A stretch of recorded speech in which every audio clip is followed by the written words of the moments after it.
Once upon a time in the land of Ethan. Ethan saw that he was getting close to the time portal. He knew he was almost done. He had to straighten the ship out, get it in line, and then somehow jump into the other boat and get away before the ship hit the mark. He was just about to start getting prepared when all of a sudden he heard, "What in darnation is that?" Your Redbeard had seen something. What do you mean?" said Ethan. "What is that thing behind us? There's a vessel behind us I've never seen the likes of. Come look. Look out the backside." Ethan knew what was behind them.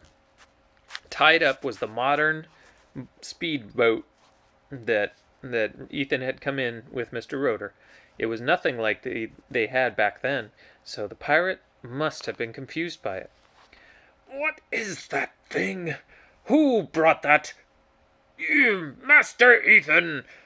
Did you come on some foreign boat?" Ethan called down, that was, my dad, my dad made me that boat. It's weird, huh? I don't like it. I like wooden boats." What is going on here? Come down here, Master Ethan. I need to talk with you." Ethan didn't like the sound of how he was talking. He thought it was time for him to go. He decided he would lock down the steering wheel, so the only thing they could do was go forward, and then he would get out the back to the speedboat. Redbeard would never be able to catch him by the time he got to the boat, and the boat would take off, and he would be long gone. And hopefully by that point, Redbeard couldn't turn the ship away from the marker. He saw that they had to be only a minute or two ahead of it. So he did it. He tied some ropes and tied a big knot and locked the steering wheel so it couldn't turn. And then he went towards the back of the boat. I'll be right back," said Ethan. I need to go check up the mast," he lied. And he climbed over and started climbing down the rope ladder. Just as he got halfway down the boat, an arm reached out and grabbed onto his arm. "No!" "Where be you going there, laddie?" said Redbeard. "You aren't be escaping me. We're not done here. We need to have some dessert," said Redbeard. Ethan struggled and was about to be pulled into the boat through the window that he had reached from, when all of a sudden, Ethan had an idea. He reached inside, grabbed some of Redbeard, and yanked. "Yarr!" And his hand was let loose. Ethan dove for the ship below him. He landed with a thud, stunned a little. He looked up and saw Redbeard starting to climb out the window that he was reaching out from. But he was too fat, and his stomach was getting in the way. He got caught in the window. "Curse this belly of mine! You get back here, boy! I'm not done with you!" And Ethan untied the rope that was holding the boats together, and he jumped into the steering wheel and fired up the engine. Zooming around, spinning around, he took off as fast as he could. He heard Redbeard yelling all the way, but it was too late. He got away as far as he could and then turned the engine off and turned around to watch to make sure that the ship went through. In just a few seconds, he saw it just flash in a big light, and it disappeared, Redbeard and all. He did it! He got the ship in there! He fired the engine back up and went straight towards the island, going as fast as he could, bouncing on all the waves in the water.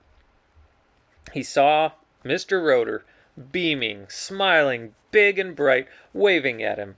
He pulled right up to the shore, and there Mr. Rotor jumped on the boat. "You did it! You did it, Ethan! Congratulations! Oh, you couldn't have done it any sooner. I was going to be in some trouble. Those pirates were getting awful upset because I was not finding their treasure. Oh, how did you do it?"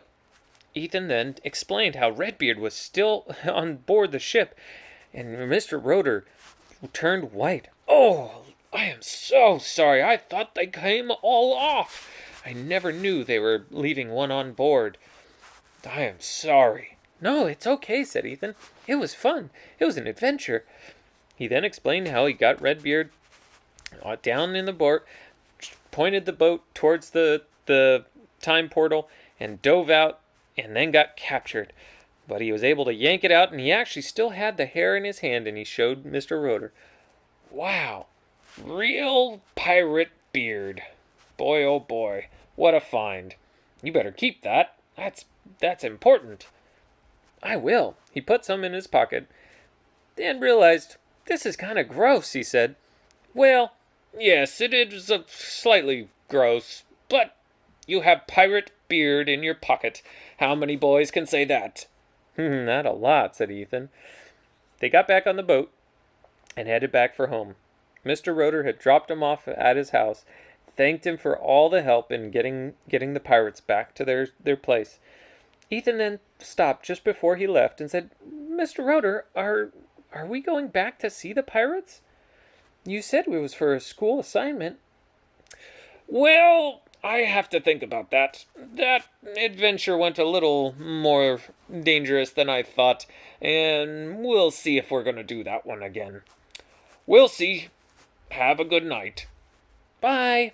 Ethan went inside and told everybody in the family what had happened, and they were all excited.